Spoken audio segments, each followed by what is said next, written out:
Reading with Colin. Yertle the Turtle.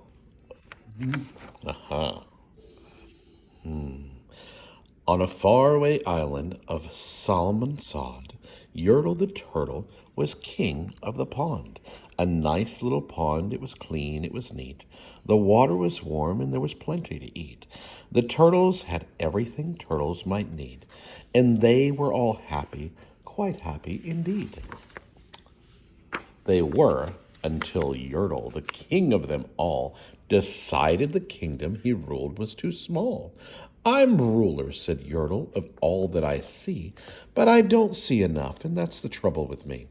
With this stone for a throne, I look down on my pond, but I can't look down on the places beyond. This throne that I sit on is too low down.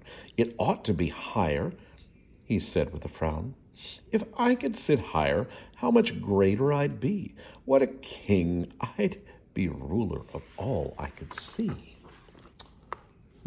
So Yertle the Turtle King lifted his hand, and Yertle the Turtle King gave a command. He ordered 9 turtles to swim to his stone, and using these turtles, he built a new throne. He made each turtle stand on another one's back, and he piled them all up in a 9-turtle stack. And then Yertle climbed up. He sat down on the pile. What a wonderful view! He could see most of a mile. "All mine!" cried Yertle. "Oh, the things I now rule! I'm king of a cow.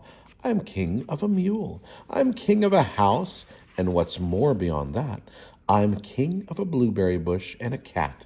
I'm Yertle the Turtle, oh marvelous me, for I am the ruler of all that I see." And all through that morning he sat there up high, saying over and over, "A great king am I," until long about noon. Then he heard a faint sigh. "What's that?" snapped the king, and he looked down the stack, and he saw at the bottom a turtle named Mac, just a part of his throne, and a plain little turtle. Looked up, and he said, "Beg your pardon, King Yertle. I've pains in my back and my shoulders and knees. How long must we stay here, your majesty, please?" "Silence!" the king of the turtles barked back. "I am king, and you're only a turtle named Mac. You stay in your place while I sit here and rule. I'm king of a cow and king of a mule. I'm king of a house and a bush and a cat. But that isn't all. I'll do better than that. My throne shall go higher," his royal voice thundered. "So pile up more turtles. I want about 200. The turtles, more turtles, he bellowed and brayed. And the turtles way down in the pond were afraid. They trembled, they shook, but they came, they obeyed. From all over the pond they came swimming by dozens, whole families of turtles with uncles and cousins, and all of them stepped on the head of poor Mac. One after another they climbed up the stack. Then Yertle the Turtle was perched up so high he could see 40 miles from his throne in the sky. "Hooray!" shouted Yertle. "I'm king of the trees. I'm king of the birds, and I'm king of the bees. I'm king of the butterflies, king of the air. Ah me, what a throne, what a marvelous chair. I'm Yertle the Turtle, oh marvelous me, for I am ruler of all that I see." Then again from below, in that great heavy stack, came a groan from that plain little turtle named Mac.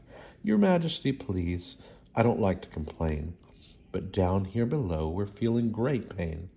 I know up on top you're seeing great sights, but down here below we are feeling great pains. I know up on top you're seeing great sights, but down at the bottom we too should have rights. We turtles can't stand it. Our shells will all crack. Besides, we need food. We're starving," groaned Mac. "You hush up your mouth," howled the mighty King Yertle. You've no right to talk to the world's highest turtle. I rule from the clouds over land, over sea. There's nothing, no, nothing that's higher than me. But while he was shouting, he saw with surprise that the moon of the evening was starting to rise. Up over his head in the darkening skies. "What's that?" shouted Yertle. "Say, what is that thing that darest be higher than Yertle the king?" "I shall not allow it. I'll go higher still. I'll build my throne higher. I can and I will. I'll call some more turtles. I'll stack 'em to heaven. I need about 5,607. But as Yertle, the Turtle King, lifted his hand and started to order and give a command, that plain little turtle below in the stack, that plain little turtle, whose name was just Mac, decided he'd taken enough, and he had. And that plain little lad got a little bit mad. That plain little Mac did a plain little thing. He burped, and his burp shook the throne of the king. And Yertle the Turtle, the king of the trees, the king of the air and the birds and the bees, the king of the house and the cow and the mule, well, that was the end of the Turtle King's rule. For Yertle, the king of all Solomon and Sod, fell off his high throne and fell plunk in the pond. And today, the great Yertle, the marvelous he, is king of the mud. And that's all he can see. And the turtles, of course, all the turtles are free, as turtles and maybe all creatures should be. Gertrude McFuzz.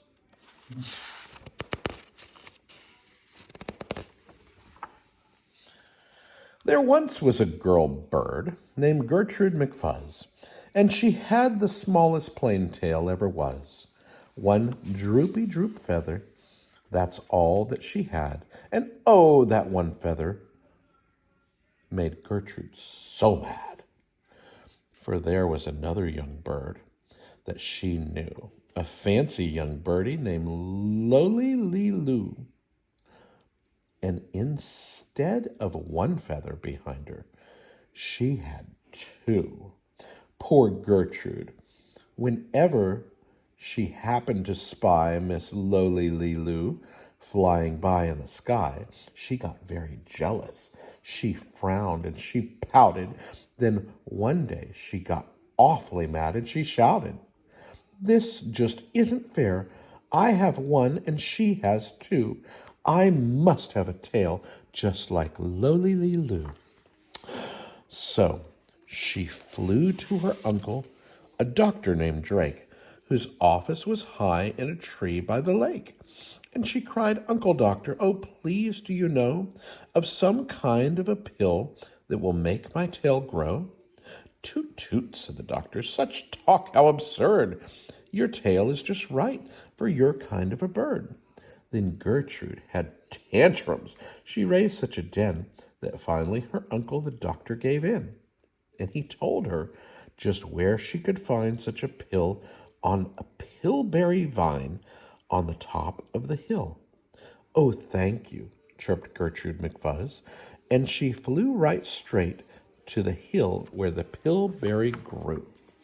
Yes, there was the vine, and as soon as she saw it, she plucked off a berry and started to gnaw it. It tasted just awful, almost made her sick. But she wanted that tail, and she swallowed it quick. Then she felt something happen. She felt a small twitch, as if something been trapped down behind by a switch. And Gertrude looked round, and she cheered. It was true, two feathers exactly like Lowly Lee Loo. Then she got an idea. "Now I know what to do. I'll grow a tail better than Lowly Lee Loo. These pills that grow feathers are working just fine." So she nibbled another one right off of the vine.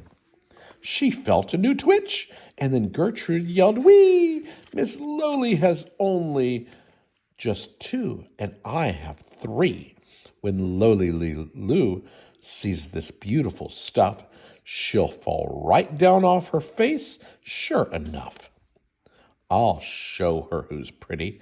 I certainly will. Well, I'll make my tail even prettier still. She snatched at those berries that grew on the vine. She gobbled down 4, 5, 6, 7, 8, 9, and she didn't stop eating young Gertrude McFuzz till she'd eaten 3 dozen, and that's all that there was. Then the feathers popped out with a zang, with a zing. They blossom like flowers that bloom in spring, all fit for a queen. What a sight to behold! They sparkled like diamonds and gumdrops and gold, like silk, like spaghetti, like satin, like lace. They burst out like rocks all over the place. They waved in the air, and they swished in the breeze, and some were as long as branches of trees. And still they kept growing. They popped and they popped until long about sundown, when finally they stopped. "And now," giggled Gertrude, "the next thing to do is fly right straight home and show Lowly Lulu. And when Lola sees these, why, her face will get red. She'll let out a scream, and she'll fall right down dead." Then she spread out her wings to take off from the ground. But with all of those feathers, she weighed 90 pounds. She yanked and she pulled. She let out a squawk. But the bird couldn't fly, couldn't talk, couldn't run, couldn't walk. All through the night, she was stuck on the hill. Gertrude McFuzz might be stuck up there still if her Uncle Drake hadn't heard the girl yelping. He rushed to her rescue and brought along help. To lift Gertrude up almost broke all their beaks, and to fly her back home it took almost 2 weeks, and then it took another week more to pull out those feathers. My, Gertrude was sore. And finally, when all the pulling was done, Gertrude behind her again had just one. That one little feather she had as a starter, but that is enough, because now she's the smarter.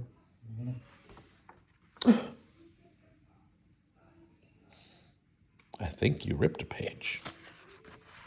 Let's try to read it anyway. This is about the rabbit and the bear that couldn't see forever. Anyway, okay. The rabbit felt mighty important that day on top of the hill in the sun where he lay. He felt so important up there on the hill that he started in bragging, as animals will, and he boasted out loud as he threw out his chest, "Of all the beasts in the world, I am the best. On land, on sea, even up in the sky, no animal lives who's better than I." "What's that?" growled a voice that was terribly gruff. "Now, what do you say? Why do you say such ridiculous stuff?" The rabbit looked down, and he saw a big bear. "I'm best of the beasts," said the bear, "and so there." "You're not," snapped the rabbit. "I'm better than you." "Puh," the bear snorted again. "I say, pooh." "You talk mighty big, Mr. Rabbit. That's true. But how can you prove it? Just what can you do?" Thought the rabbit. "Now what can I do?" He thought and he thought. Then he finally said, "Mr. Bear, do you see those 2 ears on my head? My ears are so keen and so sharp and so fine, no ears in the world can hear further than mine." "Huh," the beast grunted. He looked at each ear. "You say they're good," said the bear with a sneer, "but how do I know just how far off they can hear?" Well, I'll prove it, said the rabbit. My ears are the best. You sit there and you watch me. I'll prove it by test. Then he sniffed, stiffened his ears till they both stood up high, and pointed straight up at the blue of the sky. He stretched his ears open as wide as he could. Shh. I'm listening, he said as he stood. He listened so hard that he started to sweat, and the fur on his ears and his forehead got wet. For 7 long minutes he stood.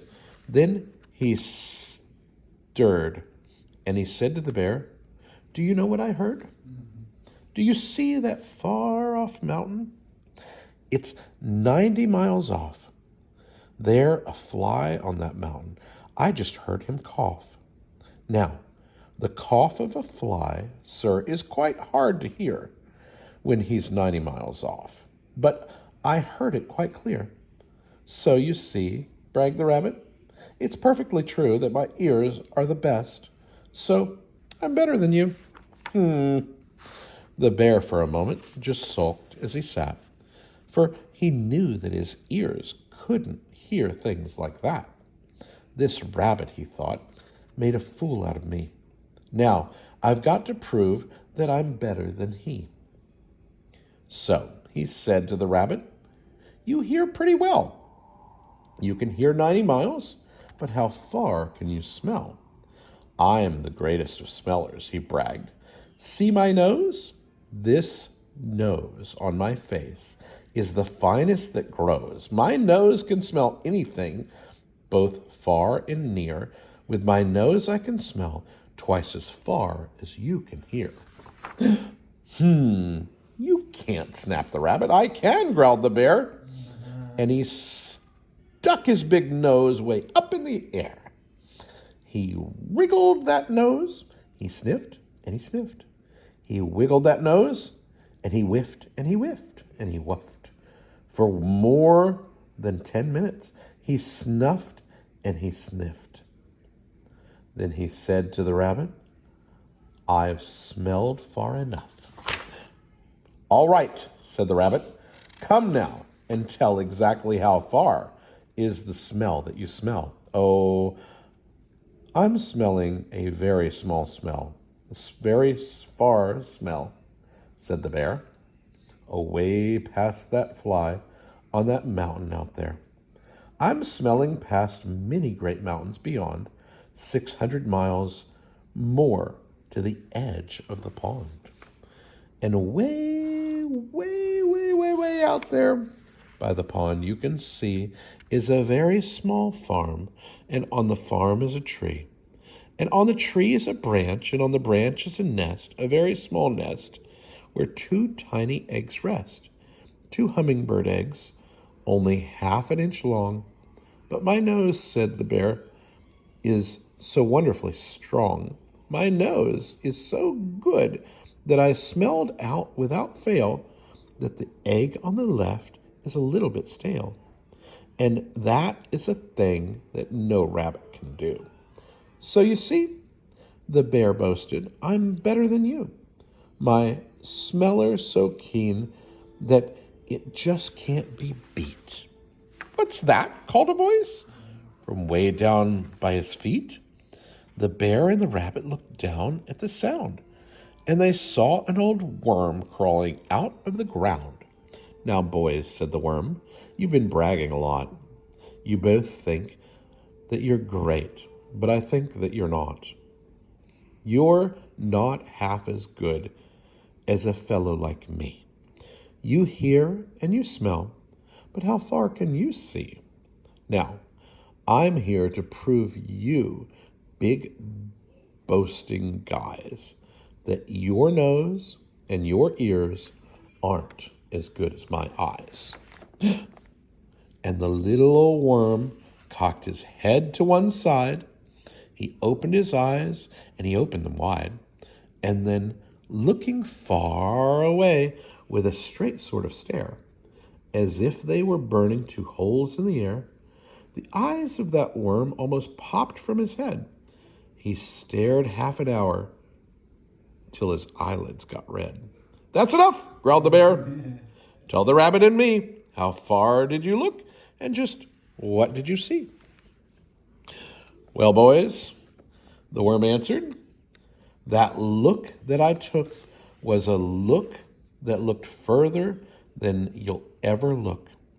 I looked across the ocean way out to Japan, for I can see further than anyone can. There's no one on earth who has eyesight that's finer. I looked past Japan, then I looked across China. I looked across Egypt, then I took a quick glance across the two countries of Holland and France. Then I looked across England and also Brazil. But I didn't stop there. I looked much further still. And I kept right on looking and looking until I had looked round the world and right back to this hill. And I saw on this hill, since my eyesight's so keen, the two biggest fools that ever have been seen. And the fools that I saw were none other than you, who seem to have nothing else better to do than sit here and argue who's better than who." Then the little old worm gave his head a small jerk, and he dived in his hole and went back to his work.